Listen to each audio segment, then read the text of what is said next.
So today we're going to talk about going way beyond just basic sun protection. We're diving deep into a dermatologist's guide to tinted sunscreens. And look, this isn't just about preventing sunburn. This is about actively managing and preventing those stubborn dark spots. If you've ever felt like your sunscreen just isn't quite doing enough for your skin tone, you are absolutely in the right place. Here's what we're going to cover. First, we'll get into the hidden damage your skin is really up against. Then, we're going to reveal the secret that makes tinted sunscreens so incredibly powerful. After that, it's the main event, a dermatologist's top 5 product recommendations. Then we'll share some pro tips for applying it perfectly. And finally, we'll wrap it all up with the one big takeaway you do not want to forget. All right, first things first, to really understand why high-coverage sunscreen is such a game changer, we need to know what we're actually fighting against every single day. I mean, it seems like a simple question, right? You put on sunscreen, you're protected. But the answer is actually way more complicated than you might think. We all just assume any old sunscreen is going to get the job done. But when it comes to those persistent dark spots, well, that's just not the whole story. So let's break it down, shall we? Your average non-tinted sunscreen is built to fight 2 main enemies. You've got your UVA rays, just think A for aging. They're around all day long, causing wrinkles and spots. Then you have UVB rays, think B for burning. They're the reason you get a sunburn, and they're strongest midday. Now, most sunscreens have you covered on these too, but there is another player in the game that we really need to talk about. And here it is, visible light. Yep, it's exactly what it sounds like. It's the light that lets us see the world around us. And if you're battling any kind of stubborn discoloration, like melasma or those marks left over from acne, this is a major trigger that most sunscreens completely ignore. So if our regular sunscreens don't block this spot-darkening visible light, what does? Well, the secret, it's all in the tint. So what's the secret weapon here? It's an ingredient called iron oxides. Now, these are the mineral pigments that give tinted products their color, but they do so much more than just even out your skin tone. They actually create a physical shield on your skin that reflects and blocks visible light from getting through. And this quote from our source dermatologist Dr. Hayashida just nails it.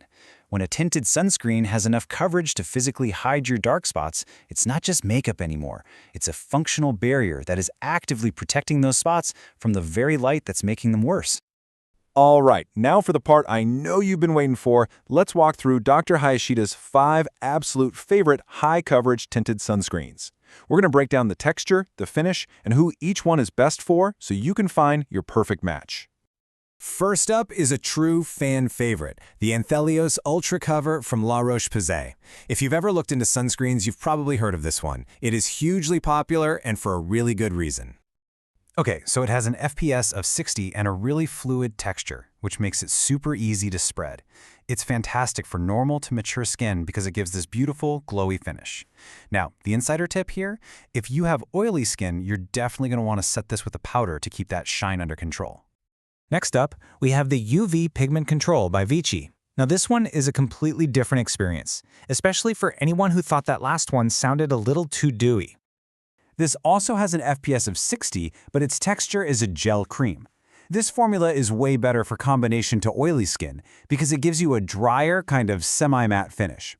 Just a quick word of caution though, that drier texture means it might settle into fine lines or crackle a bit on very dry or mature skin. Our third pick is Epsol Color, and this one tackles a really common complaint that people have about tinted sunscreens, something that can be a total deal breaker. You know how so many tinted formulas can look really, really yellow? Well, this one, which has an FPS of 70, has a much more neutral, less yellow base. So if you have pink undertones and you always struggle to find a good color match, this could be your holy grail. Its texture is a nice, easy-to-spread cream. All right, moving on to number 4, we have Filtrum Color from Libs. This is another fantastic choice for those of you on the oilier side, but it has its own unique finish. So this one has an FPS of 70 and a gel cream texture, and it's known for giving this gorgeous, natural, skin-like finish right after you put it on. But Dr. Hayashida does note that that initial glow can turn into shine as the day wears on. So keeping a setting powder nearby is probably a good idea. And finally, for our 5th pick, we're looking at something in a completely different format. This is the high-coverage stick from Adcos, and honestly, its biggest selling point is just pure convenience. This stick has an FPS of 55 and a really hydrating, balm-like texture, which makes it excellent for mature skin. But its real superpower is how practical it is. It is so easy to reapply throughout the day, even over makeup, without getting your hands all messy. It's perfect for just throwing in your bag. So, here's a little cheat sheet to pull it all together. You've got Anthelios for that glowy look on normal or mature skin, UV pigment control for a matte finish on oily skin, Epsil Color is the one for you if you have pink undertones. Filtrum gives that natural start for oily skin, and the Adco stick is your go-to for convenience and reapplication. Okay, so you've picked out your product. Awesome. But even the best sunscreen in the world won't work if you don't apply it the right way. So let's talk about how to get that full protection without it feeling heavy or looking cakey. So here's the secret. It's a two-layer technique. Dr. Hayashida recommends you start with the layer of your regular, non-tinted sunscreen all over your face, neck, and chest. That gives you that foundational UV protection. Let it dry down for a minute, and then you go in with your high-coverage tinted sunscreen, but just on your face. This way, you get that full-on protection without feeling like you're wearing a heavy mask. We have covered a lot of ground here, right? From the science of visible light to specific products and how to apply them. So what's the one big thing you should really remember from all of this? Here is the big takeaway. It's time to stop thinking of high-coverage tint as just makeup and start seeing it for what it is, a crucial skincare tool. By creating that physical shield against visible light, a high-coverage sunscreen might just be the key you've been missing in your fight for a brighter, more even complexion. So the real question to ask yourself is your sunscreen really doing everything it can for you?